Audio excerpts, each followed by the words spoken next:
नमस्कार आपण देखुछंती गां गहली टीवी।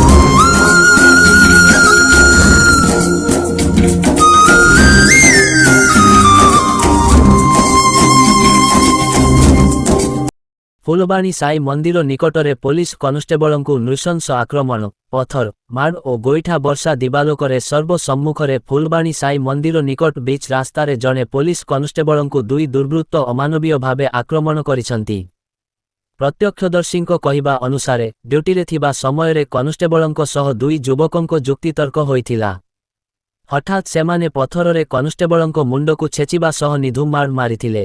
एतिकिरे न सरी अभियुक्त माने तळे पड़ी जाइथिबा कॉन्स्टेबलंको उपरे गोईठा विधार वर्षा करिथिले। आक्रमणरे कॉन्स्टेबल जनक गुरुतर होई घटनास्थलरे बेहोश होई पड़िथिले। स्थानीय लोके तुरंत तांकु फुलबाणी जिला मुख्य चिकित्सालयरे भर्ती करिसंती। तांको मुंड और शरीरर विभिन्न स्थानरे गभीर आघात लागिछि और अवस्था संकटापन्न रहिछि। खबर पाई फुलबाणी टाउन थाना पुलिस घटनास्थलरे पहुंची तदंत आरंभ करिछि। सीसीटीवी फुटेज और प्रत्यक्षदर्शींको बयान आधाररे दुई अभियुक्तंकु चिह्नट करा जाइछि।